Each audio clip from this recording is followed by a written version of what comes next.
we're talking here on July 28th. That is about the 200th day, it feels like, of shutdown and recession. And this is genuinely a recession at this point. The federal government is prepared this week probably to announce that in the second quarter of 2020, the economy shrunk by something like 30% on an annualized basis, which is bad. Yeah, that is a number that has not happened since the Great Depression.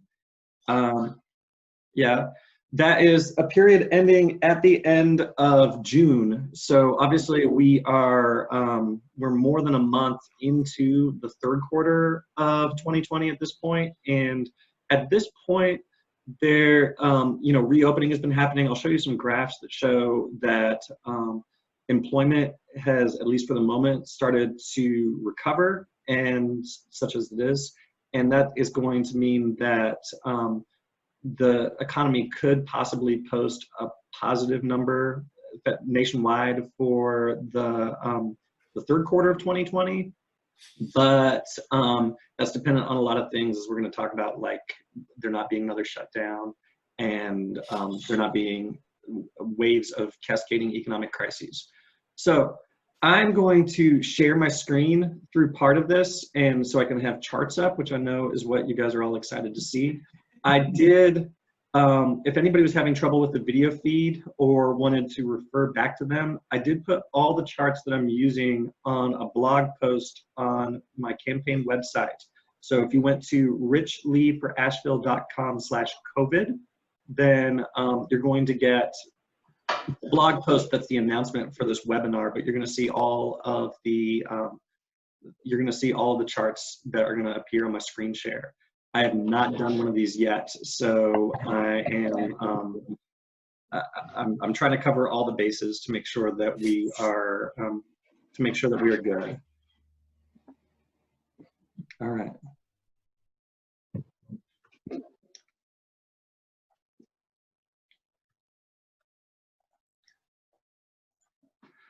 All right, so the numbers that I'm using are mostly pulled from the Bureau of Labor Statistics. And it's important to know that there's several ways that the economist or the government tries to track things like unemployment and employment data. And the main and the most timely one is a set of household surveys. So a call center will call a certain number of households nationwide. Usually it's about like the second week of the month. I think it's like the 15th or 16th of the month, although I could be wrong about that. And ask, are you employed? Are you looking for work? They can ask some deeper questions like part-time, full-time, and get a sense of that. What you're seeing here is for Buncombe County, and there's a delay on information coming out at different levels. So federal numbers, for like nationwide numbers and statewide numbers for June, and even some of them for July, are already out. When you get down to the county level, it takes a little longer to get to them. What you're seeing is, as of February 2020, Buncombe County had actually the lowest unemployment in North Carolina at just right around 3% unemployment. As the shutdown took effect, that number jumped up to 18%. And even into May, as things started to reopen, the unemployment number was hanging out around 18%. We know, because of the statewide numbers for June being released, that has started to improve as stores and restaurants started to reopen. Statewide, the unemployment figure is about 11.2%, I want to say right now. And for reasons that we're going to talk about, it stands to reason that Asheville's unemployment rate has gone down, but not by much. The numbers that are normally touted as sort of Great Depression level numbers are 20 to 25% at the worst part of the Great Depression. We think of it as a time when basically everybody was out of work, but At the worst, it was about 1 in 3 or 1 in 4 people looking for work who were out of work at the time. Of course, that was, it was mainly men because it was the 1920s. And that actually gets into an important thing to know about the unemployment rate, and that is that it's only considered the number of people who are out of work out of the total people looking for work. So if you think about it as, like, for example, if you're having a party and you did a survey of how many people are enjoying your party, most of the people that were at your party say, yeah, they're enjoying your party, and maybe a few people would say no. If the people who didn't enjoy your party started to just leave your party, they wouldn't show up in your survey. And people who become discouraged workers, people who leave the workforce to go to school or to retire or to be stay-at-home parents and raise their families, are not going to show up in the unemployment rate. And actually, weirdly, what you see in as the shutdown starts to take effect, this is the number for Buncombe County that the government uses as the denominator, as the total number of people who are in the workforce, either employed or looking for work. And you can see that from February till the end of April, that number went down by about 10%. And a very likely explanation is that this is just people leaving the party, either people who were furloughed or whose business was closed, who said that, I'm not working right now, but I'm also not looking for work, and answered questions that way. Honestly, with the way, if you're following the HHS COVID statistics, and this being a federally provided number, you kind of wonder if maybe they were just like, let's just erase 10,000 people from the labor force. And the effect of that was, if the labor force had stayed constant at about 142,000 people either working or looking for work through the worst months of the shutdown, the unemployment rate would have gone over 20%. It would have topped out at about 22 or 23%, I think, if I'm doing the math right. But because those people were deleted from the workforce or self-reported that they weren't in the workforce, we managed to keep an unemployment rate under 20. So that's cool. Any questions about that so far? Okay, so I've been using, as a better measure of how we're doing, I've been using the total number of people who report employed in any of the areas. And we're still in Buncombe County when we're talking about this right now. So I've got several questions. I've got something showing up in chat, so let me see. Cool, I'll get to that question in just a second. Thank you for asking it. So what I've got here is as COVID started to break out, you remember there's 142,000 people in the workforce, according to the Bureau of Labor Statistics. In February, there was about 138,000 people employed. That's how we got down to only 3% unemployed. That number falls off a cliff as the shutdown takes effect and bottoms out at under 110,000 people reporting employed in the numbers that were taken kind of mid-April, all right? To give you a sense of how that compares historically, this is a graph that I shared on Asheville Politics a few weeks ago that shows the 2008 recession. We started with a lot fewer people employed because the population of the county was just smaller. There were fewer people commuting into the county at the time. Things hadn't been going so hot employment-wise beforehand.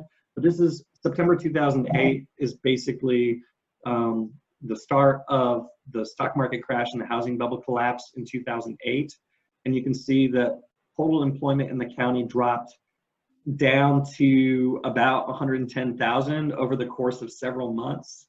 In this crash from January until this graph ends in May, but we actually dropped from a much higher level of employment down to well below the level of what's considered the worst months of the Great Recession And as of May's numbers, we'd started to make our way back up, but we have somehow erased basically 12 years of employment gains in Buncombe County as of May.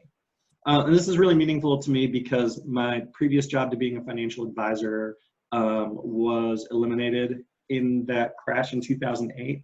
I spent about 6 months unemployed before I was able to land work at my current job. And it was the scariest time of my life. I was 28. I had actually, just the weekend before I was laid off, I had found out I was, we were expecting my second baby of my daughter. And I went in on Monday excited to share that news, and my job was eliminated. So it was a tough time. I almost lost my house thanks to a lot of luck and federal mortgage protection programs and such. I was able to keep it, but it's still seared in my memory when we talk about recessions and the economy, how terrifying it was to sit with my 1-year-old boy on my lap, applying for job application after job application and not getting anything back, and find out after the fact from places I applied that they'd gotten 2, 3, they'd gotten thousands of applications for every posting that they put out. Is everybody still with me so far? Yep. Okay, so this is a big chart. I actually couldn't fit it all on this one page of this Word document, but this is June numbers starting to come out. And what you see, if you look at the line about 6 lines down that says total non-farm, you can see that these are in the thousands. These numbers won't line up exactly with the chart from the previous charts of this, because this data is expanded out to what's called the Asheville Metropolitan Statistical Area, which is the counties basically touching us north and south and to the west, Haywood, Henderson, Madison, and Buncombe counties. Buncombe County by far is the biggest of these, and what happens in Buncombe County happens in those outlying areas. Just the jobs that Buncombe County supports, I can't remember the statistic exactly, but it's like 50 or 60,000 jobs in the surrounding counties commute into Buncombe County for work. So we, if you're in Buncombe County listening to this, by ourselves dwarf the job market around us. But the Census Bureau, the Bureau of Labor Statistics, for reasons, its most timely data only gets down to the level of these kind of big metropolitan entities. And we'll talk about, I'm going to talk about in a minute, some of the other surrounding ones and how they do.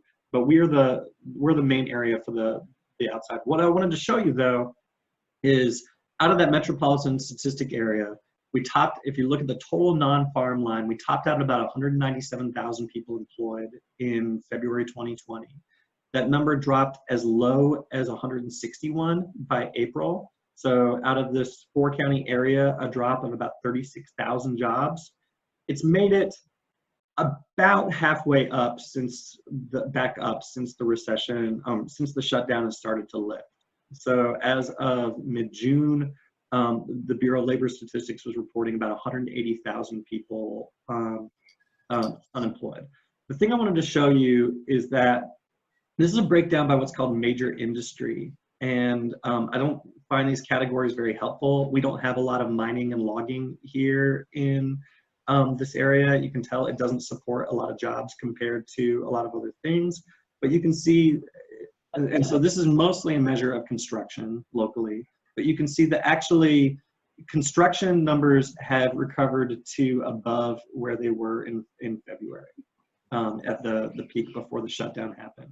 Some of these other jobs, like financial activities, that would include everything from my job to the tellers at banks, are basically where they were in February and saw very small or no layoffs in them. Professional and business services, so accountants, lawyers, bookkeepers, I'm not sure everything that's in that category, but they are nearly recovered and never really took that deep of a hit.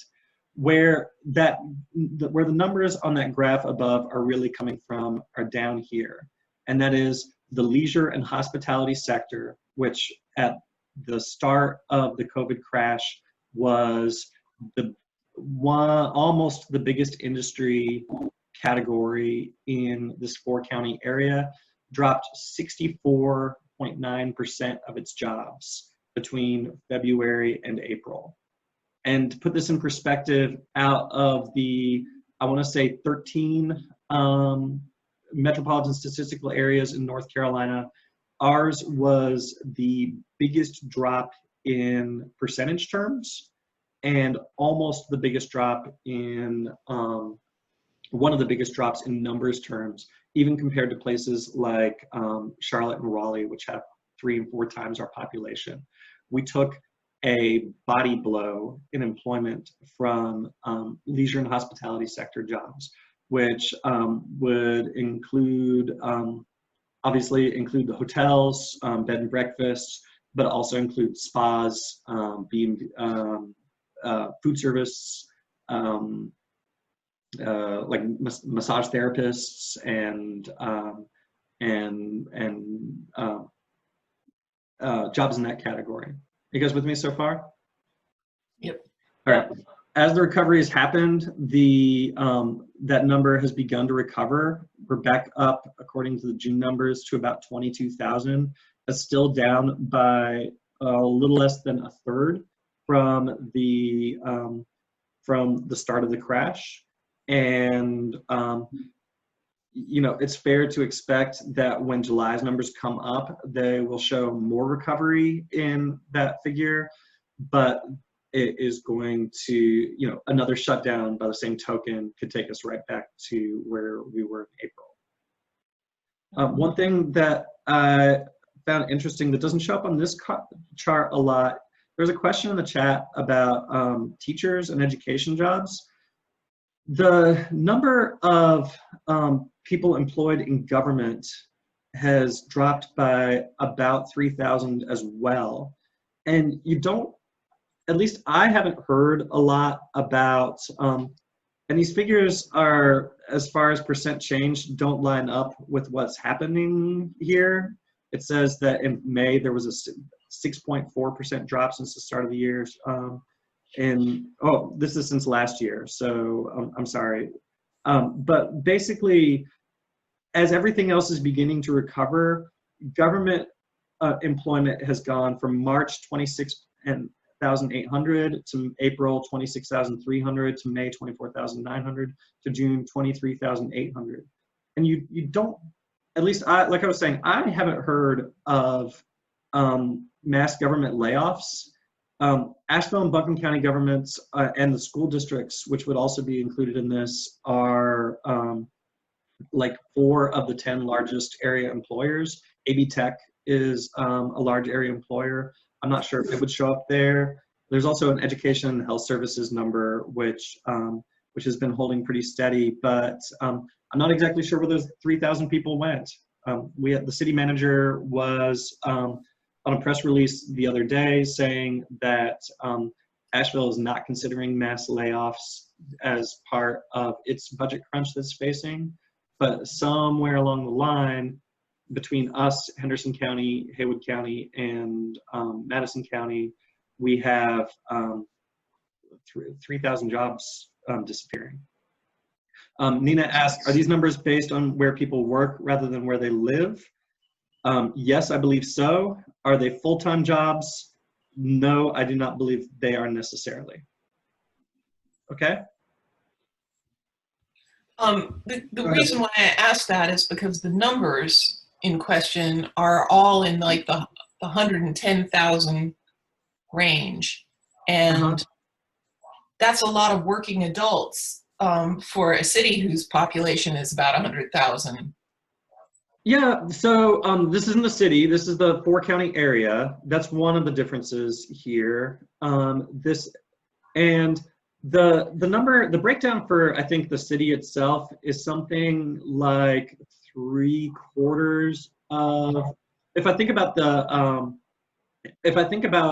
voting numbers, voting registration, out of, probably somewhere just under 100,000 residents, we have something like 70,000 or so voters, people 18 years and up, and who are also happen to be registered voters. And so that's like 3/4 or 2/3 of the population of at least the city, is not children. And so if you take those numbers out to the county, for example, the county has about 250,000 people or so. It's fair to say that a number of 150,000 people in the workforce kind of lines up. A couple of years ago, there was a statistic that was widely touted that half of Buncombe County is over age 50 now. And that's been 5 years since that statistic. So we definitely have a high number of retirees who are out of the workforce because they are now retired. Lucky them.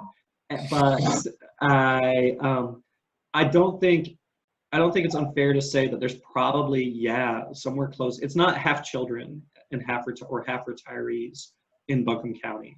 It is, it's fair to say when they do these surveys, as far as the household surveys are, at least, they are asking, because there's information that's available from the BLS, how many people commute from county to county. So there is a question about this, but these numbers line up with what I would expect from residents. In this case, when we look at these numbers, the 4-county area. Okay. Go ahead. And with respect to the question about full-time jobs, I was furloughed from my part-time job in March. And it's never been clear to me whether I would have been eligible for unemployment. Mm-hmm. The whole situation was such a mess with the North Carolina unemployment thing that I frankly threw my hands up on that. But I'm wondering if I actually had a call a couple of weeks ago inviting me to come back to work. Okay. Maybe a week ago, something like that, which I declined because I can't see working in retail right now. I think it's a crazy tunes thing to do. But are those actions reflected in these numbers or not? So I think this is a good question. These numbers, one thing they do not do is measure unemployment claims. Okay, and you know that in through March and April, we had something like nationwide, like 5 million, 6 million people applying for unemployment each week, and that number is still, as far as I know, I think it's its 15th week of being over 1 million people filing for unemployment a week. So is that 1 million new people, or is that just 1 million people? This is new claims. There's a separate number for continuing claims that is, I'm gonna get it wrong. If I say I'm recording this, I'm gonna get it wrong, and then there'll be a permanent record of me being wrong. But the point is, even through the recovery, more people are filing new claims for unemployment. And that is, so a narrative that goes through a lot of these charts is that reopening and recovery have not bounced things back to, back to the February status quo. This is a measure through mid-May when restaurants and stores were beginning to recover. In a second, I'll just scroll down to, here's a chart that was a little confusing when I put it up on Asheville Politics, so I'm going to put it, I'm going to walk through it more. This is the number of jobs lost per sector since the start of the year. So you can see this bottom line, which is the critical one to look at. This is that leisure and hospitality sector again. At one point, it had dropped more than 20 or nearly 20,000 jobs in the 4-county area. These numbers are through June, and you can see that as compared to the start of the year, we're only down about 7,500 leisure and hospitality workers, but still down. And maybe July shows that this number has coming back up some more. Maybe if we go through another wave of shutdown, you'll expect it to go back down again. Retail is this, maybe the fourth line up from the bottom, I want to say. This blue line here that again went through this dip. As far as I know, you could have applied for unemployment under the CARES Act, I believe, while furloughed. I feel like I heard that from people, but that unemployment claim, or whether you were successful or not, because through March and April, tons of people were blocked from being able to even get through the system and get their applications in, that would not be reflected in these numbers.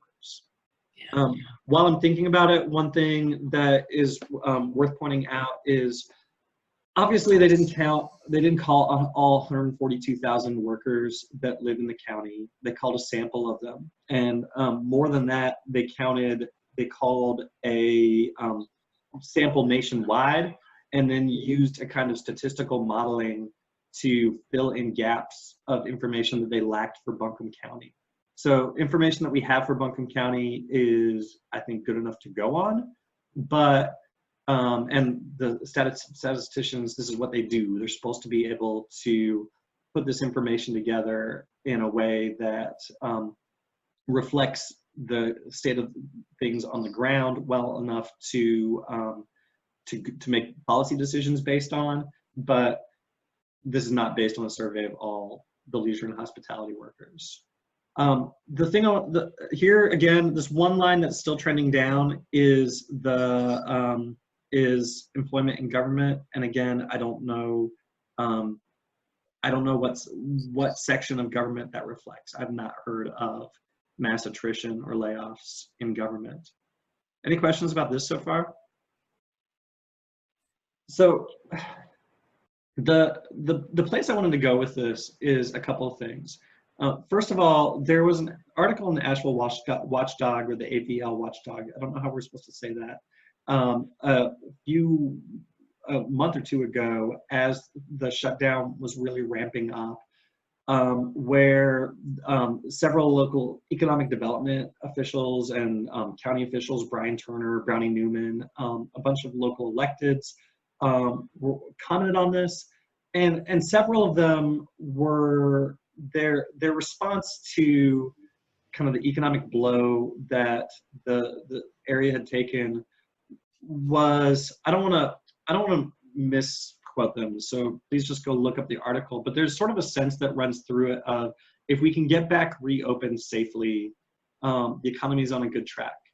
And when I look at the situation going forward and look at what we look at the possibility of another shutdown, of schools being closed all through 2020, 2021, of the next thing that comes down the road, because in my business we say that we know the crash is coming. We don't necessarily always know what's going to cause it, but this is a picture when people talk about the local economy being too tourist dependent or too dependent on outside revenues, the presence of kind of hotels, retail, and service industry jobs as kind of a mainstay job of the area, and that being a problem. This is one of the things that I think they're talking about. And let me hold on just a second. This I'm answering a question in the chat. I'm sorry for this. Oops. And there's a lot of pushback among economic development and kind of chamber of commerce type circles to what's been a really public and heated backlash against the hospitality sector over the last few years. A lot of people are going to rightly point out that hospitality, really does not account for a majority of jobs. Retail is not a majority of jobs in the area. If you work in one of these sectors, then odds are most of the people that you interact with are going to be in those sectors, and it's going to seem like it. But there's a decent-ish presence of manufacturing jobs in Asheville. We're actually, I'll show you in just a moment, above our weight compared to places like Raleigh and Charlotte and such in some sectors of the economy. And altogether, these leisure and hospitality jobs, even before the crash, only accounted for about a little less than 15%, so 1 in 8 workers in the economy. The problem is, if you have a sector that's 1 in 8 workers in the economy, and that sector can lose more than half of its jobs in a month if there's a shutdown, that's a problem. It's what took us from being at the start of this crash. And if you took January or February's numbers, Asheville had the lowest unemployment of any of the 13 metropolitan areas, or however many, there's somewhere in that range, metropolitan areas in North Carolina. Okay, we were just a top line unemployment numbers, we were the envy of North Carolina for our level of employment.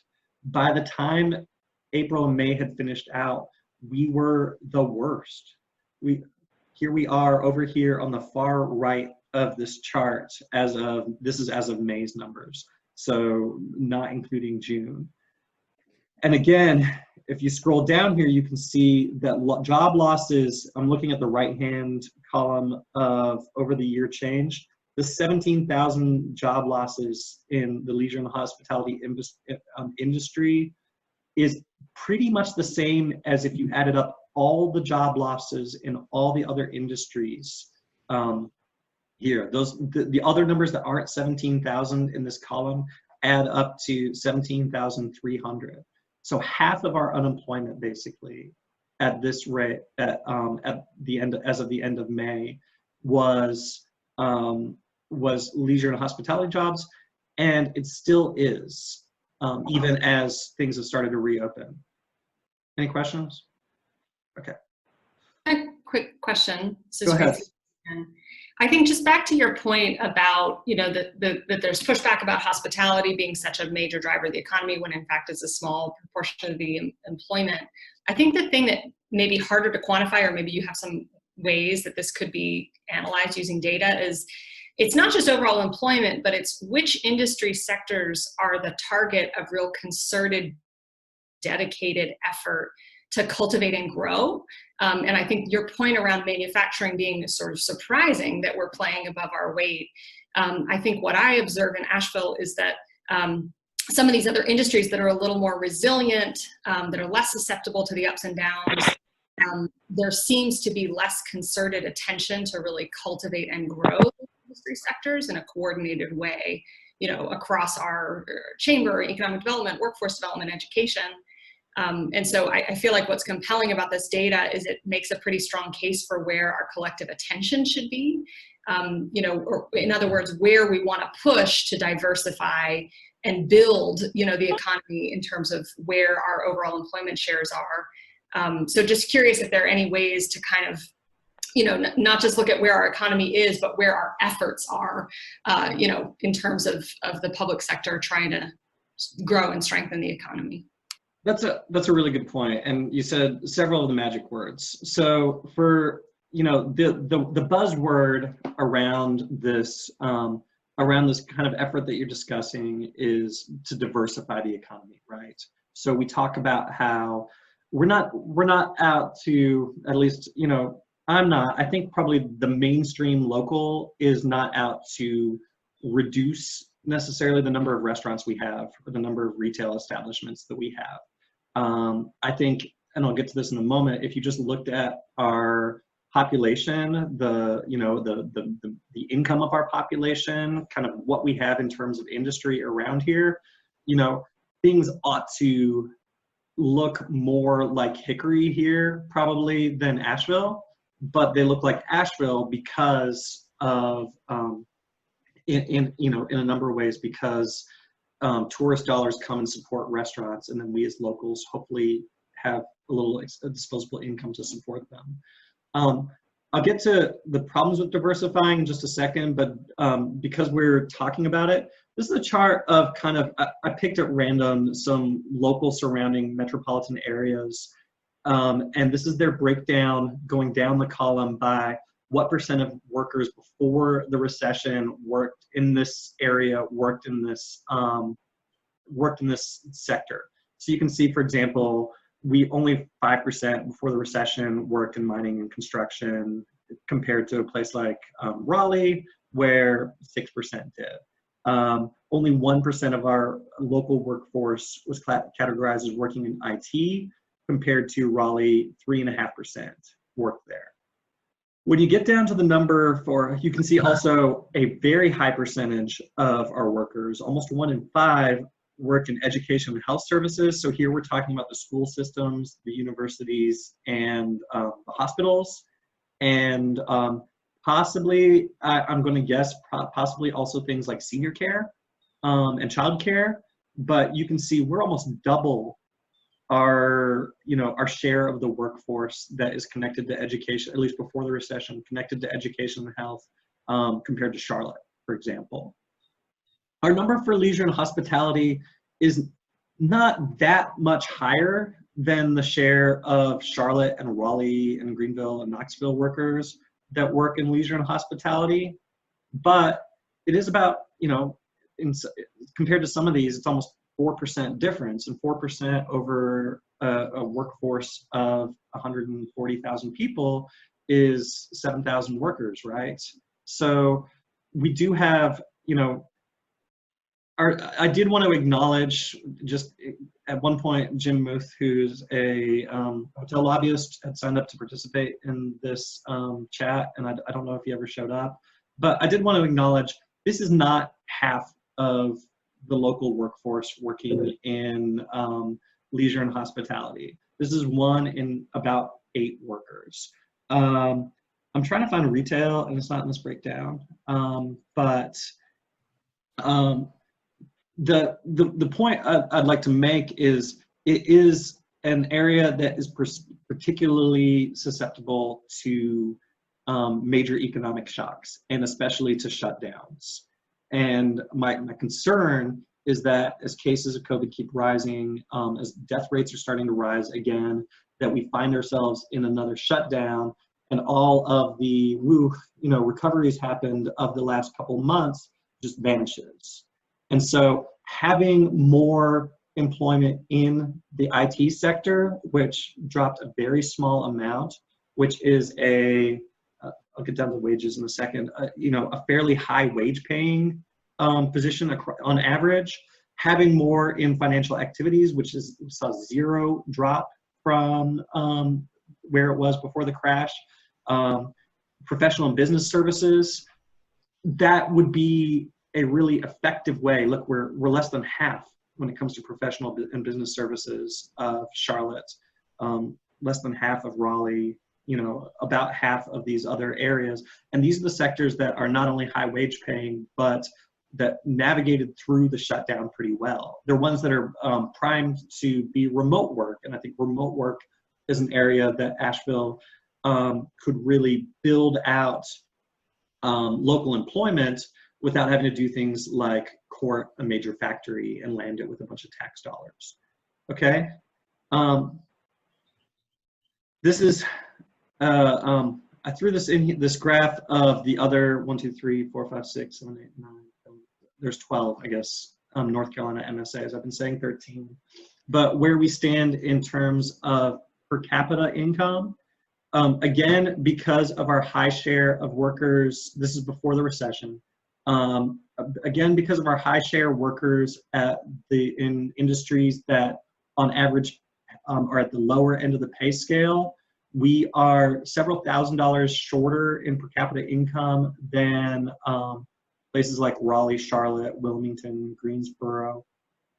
And we are also a smaller job market. So Nina, to your question, this is a number from Wikipedia. It doesn't line up totally with those numbers in the hundreds of the 100,000 to 150,000 range that we saw. But this is what Wikipedia at least is saying is the total population. And per capita income, obviously includes children and includes retirees living on Social Security.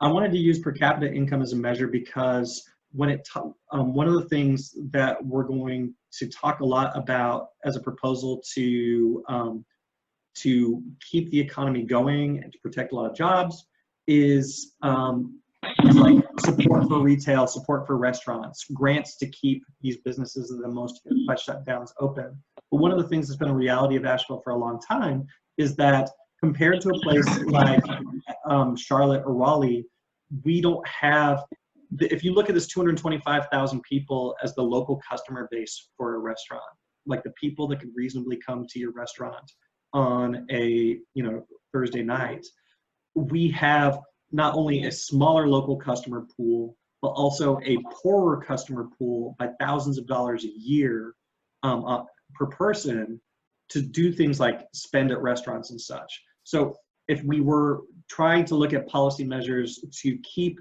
restaurants open as we go through waves of shutdowns or new pandemics or new economic hits, one of the ways that would help, it kind of stands to reason, is to have a higher disposable income among the local population, where to make them less dependent on tourist dollars, if you follow that. So if we were all averaging $24,000 a year of income locally, we would be better supports ourselves for ordering takeout from Blue Dream Curry or something like that while they're shut down to tourists. Does that make sense? Sure. Okay. And so, and here just at the bottom of this page, I put a, I ranked these categories by their local average weekly wage. So this is Buncombe County specific. Obviously, financial activities show up as the highest average weekly wages locally. Leisure and hospitality is the lowest average weekly wage locally. And this chart is almost a reverse chart of the impacts of the shutdown, right? Because these jobs at the bottom, retail and leisure and hospitality, were the most shut down for the longest, the least able to work remotely and keep their income going, the most likely to lose their jobs. These towards the top, IT, professional services, financial activities, these are, on average, higher paying jobs that pay well. To your question about local government policies to diversify the economy, it's tough. The tools that we have traditionally, that local governments have traditionally been able to use to diversify the economy are imperfect. They arguably do not work very well, and they're expensive. So the most prominent way that you see is the kind of things that you see with like this company whose name is escaping my mind that is going to open up next to Moog with a small manufacturing facility. These, Linamar and GE Aviation and New Belgium deals, where the city offer, or county, or both, offer tax rebates off of your future property taxes over a certain period as a way to incite you to move a facility to the city. And since cities across the country compete with each other for New Belgiums or Oscar Blues or GE Aviations, corporations have the sense to shop among cities and for the deal that offers them the most tax dollars for the least in terms of jobs or incomes. You with me? I saw a question come into the chat and I can't make it open back up again. Sorry, I'm trying to get there.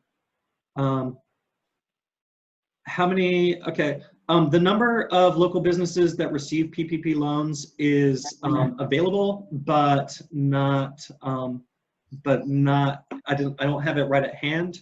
The number of businesses, the number of restaurants that I think has gone out of business, I believe it's been pretty low, considering 20% unemployment and considering how dead things were for a couple of months and the thin margins that restaurants run on. I am surprised not to have heard of more local businesses closing. So I started a list on Asheville Politics a few weeks ago, and I think we had maybe 5 or 10 like well-known businesses on it that had announced that they were shutting down. I think though that we are about to run into a wave of them for several reasons. The end of stimulus, the end of eviction bans, and a number of things are all going to kind of collide over the next couple of months, that I think businesses that have been running on takeout or making it through are depleting their savings and are running out of stimulus, and I think they're probably on the verge. I would expect if we went into another wave of shutdown, or if just the status quo continued over the next few months, we would see the pace picking up. Because if you were a renter at the start of this, maybe your extra $600 a week was enough to keep you going on rent. Or maybe you were able to negotiate with a landlord for half rent or delayed rent, or the eviction ban kept you from losing your job, or you had some savings that you could draw on, or you could start maxing out a credit card. At some point, you're going to reach a point where that can't keep going. And I think it's the same situation from what I'm hearing from a lot of local businesses. They're struggling, they're taking out loans, they're living on savings, but they're getting close to the edge. And a snap back to recovery, a vaccine announced tomorrow, and all of a sudden we're back to the January status quo. Could be fine for a lot of them. I think a lot of people are going to owe back rent, accounts due, and that they're going to struggle, because just because you're returning back to work doesn't mean you're making 2 or 3 times your previous income, where you can pay 2 months of back rent in one go. So I think it's going to be a struggle, but a delayed recovery, which I'm for, another shutdown to get cases back under control, I think will probably push a lot of those over the edge. So going back quickly, and I want to be conscious of everybody's time, we have these tools that are the historic local government tools to cultivate new businesses. And they're expensive. Cities and counties like to think of them as not spending any real money, because if New Belgium goes and builds a factory on an empty lot, all we were making in taxes from them before was taxes on an empty lot, which are fairly low. Eventually, we're going to make the taxes on the full built-out facility that are going to be millions of dollars a year. And so there's a political perspective that says these types of things don't cost anything. When you look at deals like New Belgium, or even not New Belgium, like BMW in Greenville, they actually gave something like $400 million in today's dollars, and a piece of property the size of Montford, okay, like the size of Kenilworth, was just given for free to BMW to get them to locate their facility there. And you get into costs that are actually literal cost. The city spent something like $6 or $7 million on this repaving and sidewalks and everything on Craven Street around New Belgium. And so you have all these actual literal costs that are cutting into the politician's assessment that they're not spending any money. And you also have, how many times have we raised taxes over the last 5 years locally on property taxes? Over the last 5 years, how many times have we had these debates about the budget coming up short and not being able to spend on our priorities? And meanwhile, companies like GE, for a long time, Biltmore Park Town Square was a recipient of city tax dollars, aren't paying a very big share of taxes. So I am in a lot of ways an opponent of traditional economic development that spends a lot of money to try to land a big fish.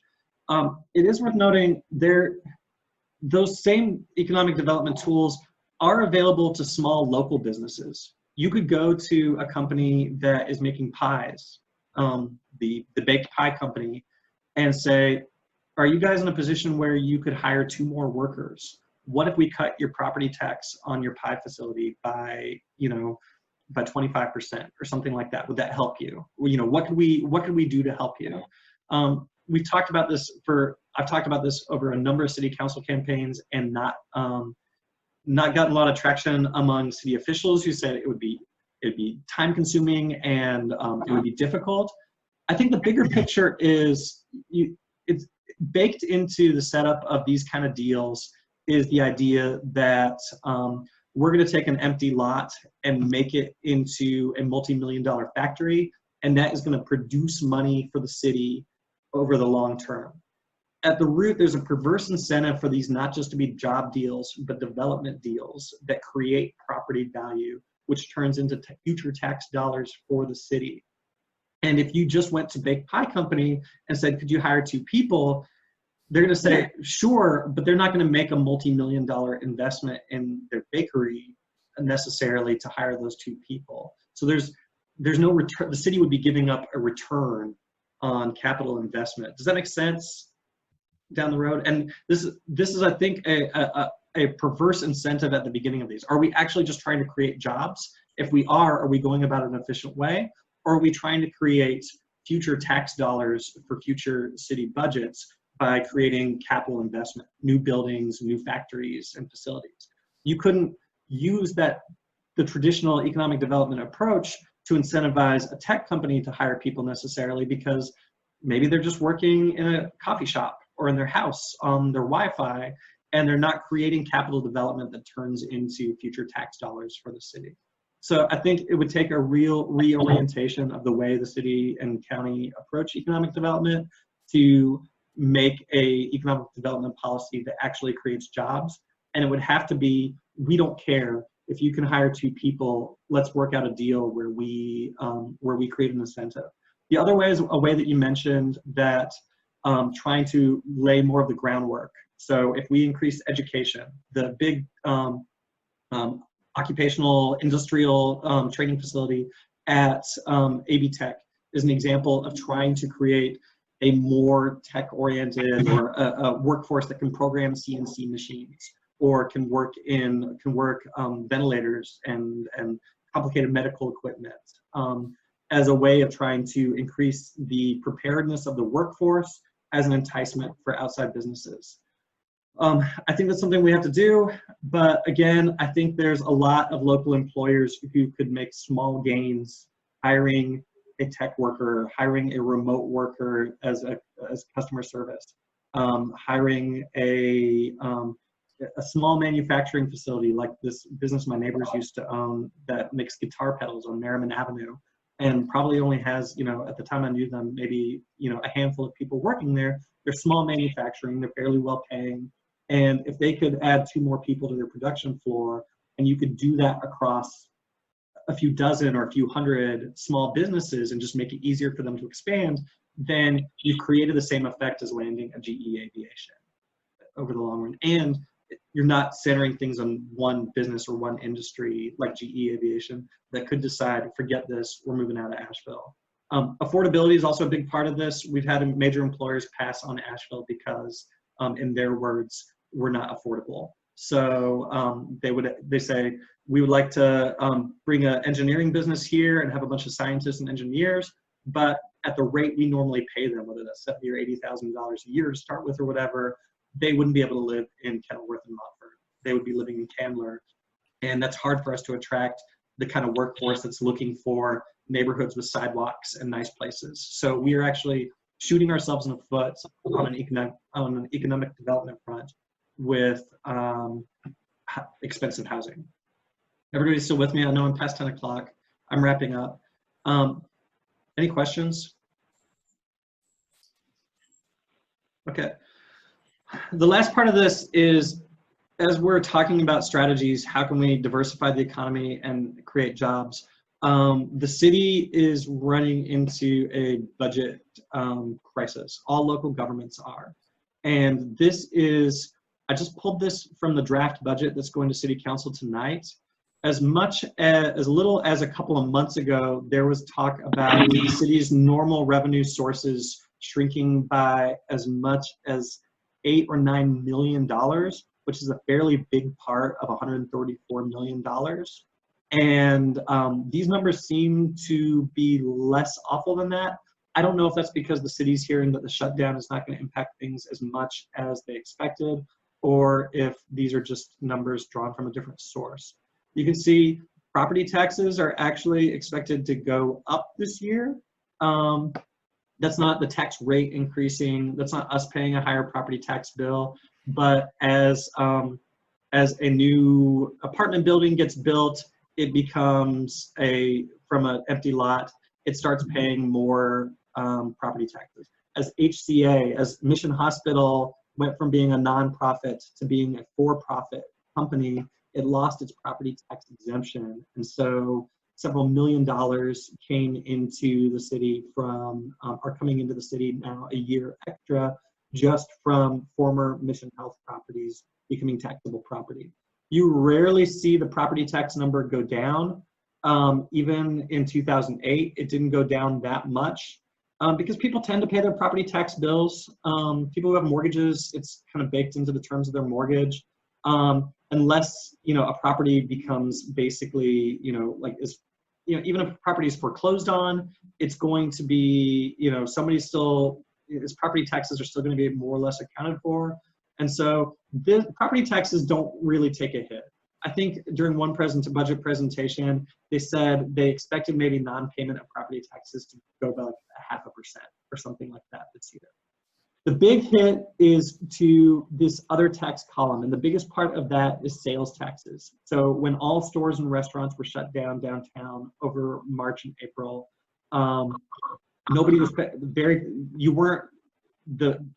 a major source of revenue to the city was being cut, because every bill you pay at a restaurant or store has a sales tax element on that. That's all sent to Raleigh. Raleigh takes a big chunk of, I think, more than half of it for its own use, and then it distributes the money back out to local governments on a sort of reverse formula where you get less of your own sales taxes back if you are a successful economic engine, and rural stagnating areas get more of your sales taxes. But as of this graph, we're looking at something like $1 million drop in sales taxes. If things shut back down again, that number could be higher. And again, there was a budget presentation a little while ago that said that it was going to be a lot higher. So I don't know what's changed.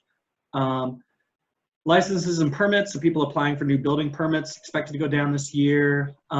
Sales and services, so selling land or other kind of city for revenue line items are expected to go down.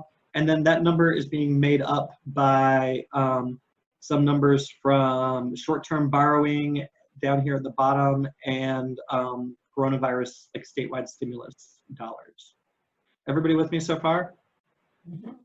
So the gist of this is that the city is going into recovery, a time that it should spend more on basically everything. It should be helping people pay their rents. It should be making grants to businesses that are on the verge of closing as a way of keeping our economy going. And at the same time, everything is going to be tighter. And if there's not another round of stimulus to follow this, or not another, and if there's another shutdown, we could be in a situation where the city's actually cutting the sort of supports that the community is depending on, even as we are, as we're in trouble, and government has a responsibility to try to build things better. So I think when you talk about the small business approach to, I think to start off with, when it comes down to policy, we need just triage right now. We need city affordable housing dollars to help pay people's rents or back rents so people aren't being evicted. We need small business support for the restaurants and retailers so that they're not closing down. Because when they do close down, they're not replaced in the recovery by something as good. They're replaced by a chain chili pepper shop. When people are evicted from their housing here in Asheville, they're not replaced by other young low-income service workers. They're replaced by outside higher income, on average whiter and wealthier people. And so part of what these numbers represent is a tipping point of bleeding away yet more of local young low-income workers, local people of color, local artisans and artists. And those are not easily recoverable going into a recession. So when we have this debate about whether hotel tax dollars should just be released on a mass scale to keep artists going and keep businesses open and keep people in town, one of the things that we were talking about is you can't be agnostic about, like Donald Trump was when he was talking about, well, a business closes, another one opens in its place. You can't be agnostic about local businesses and restaurants, and especially the local low-income workforce and artisans snapping right back in a recovery, that we can wait till things open back up, spend a bunch of money, and we'll still have the art scene and culture that we have here and the diversity of population that we have here. I haven't gotten into race data on this because it's not available for this crash yet, but it's well known that during the last crash in 2008, unemployment among Black residents of Asheville ran more than double what it did among white residents of Asheville. So you can easily imagine, and if you think about categories of the workforce where non-white people tend to work, some of them, like retail, are areas that tend to get, locally tend to get hit harder than other places. So triage, keep everybody here, keep the diversity of businesses and workforce that we have now, at least. Going into the future, look at diversifying the economy into areas like remote work.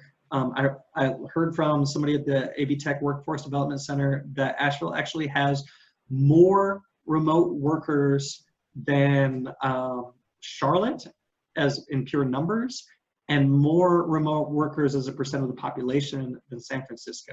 Or I may have those numbers reversed, but we're actually a very high remote worker population. That's not just people who program websites, but that's people who handle insurance applications from home, or healthcare billing, or customer service, or people who, freelance artists and writers.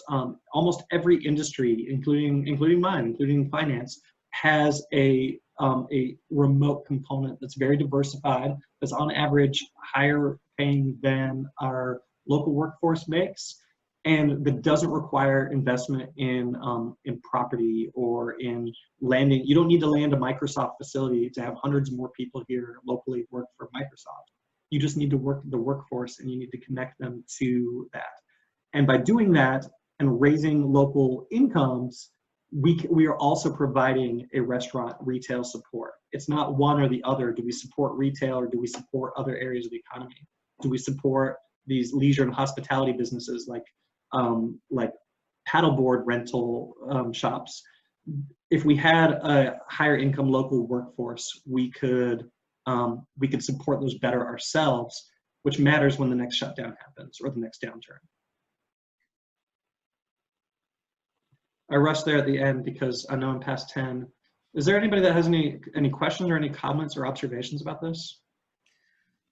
My question is, a lot of what you're suggesting I completely agree with. My concern is that a lot of it is predicated on things getting better sometime soon. Mm-hmm. And much as I hate to be the local Cassandra, my best guess is that things are not going to continue to get better. They're going to get a whole lot worse in the near future. And I guess what I'd like to know is what your prescription is for the worst case scenarios, or the scenarios that are worse than the projected notion that we're going to sort of slowly crawl back, because I think we need to have some picture in mind for how government should be responding to a lack of recovery. Yeah, no, I agree. I think literal rent support, literally the city cutting checks out of the Affordable Housing Trust Fund. And it would be a shame for the long term, because that's money that is earmarked to fund land trusts and affordable housing building projects down the road that we would be cutting into. But literally, I think if the shutdown goes into another wave, I think the city needs to find a way to put $1,000 a month rent check into everybody's hand. Not just an eviction freeze, because if you freeze your eviction and we go through December with an eviction freeze but no employment in the service industry or the low-income profession, then you're going to have 6 months back rent when that day finally comes that the ban expires. And it's not possible, as far as I know, for the city to legally negotiate a rent pause as well as an eviction freeze. City and county can say, we're just not going to run eviction proceedings. You can't make somebody leave your house. You got to, you know, but we can't tell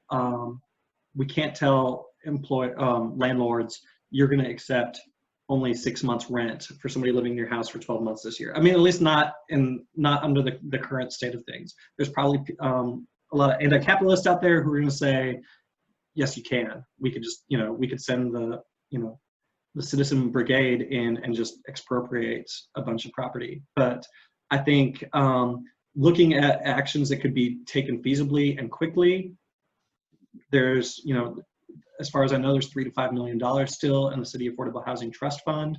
That is $3,000 to $5,000 checks to that there's no encumbrance on just writing to people who are in danger of being evicted for back rent. There is, I think, a real need right away just to, again, triage small businesses. The PPP loans were not set up to support restaurants and small retailers. A lot of them either weren't able to take advantage of them or found that they were more harm than they were worth.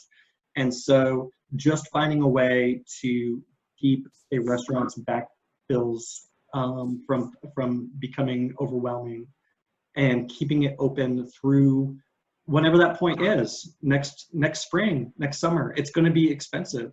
The city has a rainy day fund. It runs in the 15% of the budget range, so it's almost $20 million right now. It is meant for make sure that the city can always balance its budget, but it's also meant for rainy days. If this isn't a rainy day, then I don't know what it is, right? Isn't the TDA sitting on something like $12 million of slush fund at the moment? It was, as far as the discussion a month or two ago. It's not clear. You remember that they were holding on to that to launch a bunch of advertising and efforts into the reopening. As far as I know, Andrew Selwyn's a board member there still, and as far as I know, they are still not doing paid advertising as of a few weeks ago. But it stands to reason they would come soon. Some of that money is encumbered by state law, but some of it is not. And well, I guess the question around the state law issue is the state going to try to somehow enforce that? I mean, if you have people being evicted for back rent, and you have people, starving on the streets, is the state really going to come after the TDA for offering support to the businesses that could be providing them with a wage? I mean, I would expect that without a state, I don't believe there's a state police force constantly monitoring the TDA budget and ready to write them a ticket or citation if they just release the funds. I think the more likely thing is they just say, we're going to spend the money, and somebody involved in the hotel business who is depending on that advertising or who paid into that fund is going to say, wait a minute, like Jack Cecil, of the Biltmore Company, or somebody is bound to say, wait a minute, you guys are breaking the law.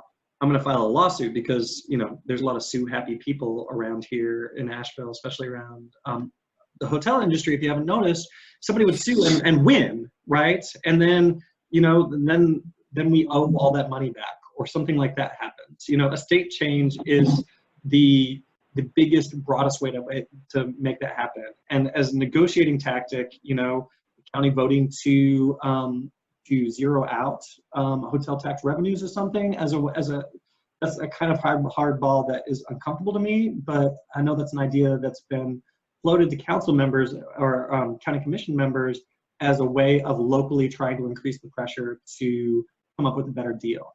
I think my personal feeling is right this minute, the TDA could announce that they're going to make a great series of commercials about Asheville, and everybody is invited to star in them. Sorry, not star. Geez, that was a Freudian slip. Everybody is invited to star in them, and your daily rate is $1,000. Come show up in the video and pick up your check. And is there any reason why the advertising portion of the TDA budget couldn't be used legally in that way, other than It's a good idea. than just not wanting to, you know? So, you know, Katie Button, who I know is already on the cover of so many things, but who has publicly talked about the struggles to keep Button and Company and Kurute open, but why not get a advertising rate to appear in an advertisement that, you know, amounts in the 5 or 6 figure range and keeps those businesses open for a while legally under the TDA's advertising portion of its mandate without any kind of state change. So I don't know. I've dealt with the TDA and with this push for so long, and I've been burned for so hard that in my thinking about it, it's sidelined next to making